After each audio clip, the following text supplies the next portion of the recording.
Amitombona amintsika mandrakariva ny fiadanan'i Jesosy Kristy Tompo. N'aiza toerana misy ianao dia tonononay hoe ifamatotra ny fiadanan'ny Tompo amin'ny tanan'Andriamanitra manohany manampy ary manangana mandrakarivany ny fiainanao, ny tontolom-piainanao iray manontolo. Mankasitraka anao indray nampiatrano sy mandray anay amin'ity fotoana androany ity. Ny entinay ampahirezana anao dia tsotra.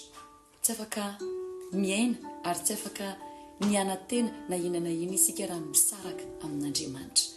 Tsy afaka anatena vokatra, tsy afaka anatena zavatra tsara, tsy afaka anatena fiainana akory ary tsy afaka anatena fandresena isika raha misaraka amin'Andriamanitra. Hoy ny ten'Andriamanitra hoe raha misaraka amiko ianareo dia tsy afaka ny anono na inona na inona. Ry havana, ny azo raha misaraka amin'ny tany dia efa mamaritra sady fa afaka fotoana fohy dia na ho lo, na ho simba, na ho faty. Ny trondro raha miala amin'ny rano dia afaka fotoana fohy mety eo izy sepotra eo dia vetivety izy dia amoy ny aina. Tahaka izany ihany koa isika izay nomen'Andriamanitra ny endriny ny fanahiny. Tsy afaka misaraka amin'ny isika raha tsy izany maty. Raha tsy izany efa mamaritra fa vetivety ihany dia ho faty. Isy zavatra ho faty sy tsy tomombana sy ho momba eo amin'ny fiainantsika. Ry havana, na aiza toerana misy atsika ary na inona sehatra misy atsika, tsy ny toeram-boninahitra no milaza fa salama ny fiainantsika.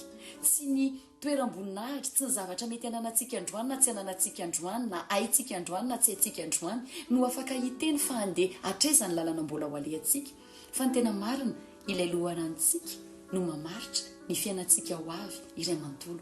Koa tsy afaka misaraka amin'Andriamanitra isika amin'ilay loharano. Mila mitandrina isika ny fangatahana fahaleovantena maika loatra, aloha loatra, indrindrindrindra isika aza mitaky fahaleovantena amin'Andriamanitra. Aza mangataka amin'Andriamanitra hoe te aleo fiainana tsy misy azy. Rehefa ohatra tsika ka miatrika zavatra ady fiainana tsy misy an'Andriamanitra, eritreretintsika fa vita ny fahaizantsika, fahalalantsika, fananantsika, na eritreretintsika fa efa haintsika io, efa haintsika miatrika azy, efa haintsika manapa-kevitra any amin'izany, misafidy amin'izany amin'ny tenantsika rery. Dia tahaka miteny amin'Andriamanitra tsika hoe te aleo tena. Fa izany indrindra navoan'ny Adama sy Eva tany am-piandohana, rehefa te aleo tena izy, te halala manokana mihitsy, te hanana zavatra, tsy te hiankina amin'ny zavatra ao amin'ny izay narindran'Andriamanitra atao amin'ny sahedena hoe iriny azo atao, iriny tsy azo atao, iriny azo kasihana, iriny azo hohanina. Te aleo tena, te aleo amina fisainana, amin'ny fahaizana, amina fahalalana maro samihafa, te hanao zavatra, te hanangana zavatra, misaraka amin'Andriamanitra, indépendant amin'ny zavatra nalahatr'Andriamanitra sy nalamin'Andriamanitra. Ndao sika aza maika ary aza mangataka ny aleo tena ny amin'ny fahasoavan'Andriamanitra, aza mangataka ny aleo tena amin'ny ratsany ny sampan'Andriamanitra, amin'ny loharano maha-Andriamanitra n'Andriamanitra, satria maharingana sy mapotika izany.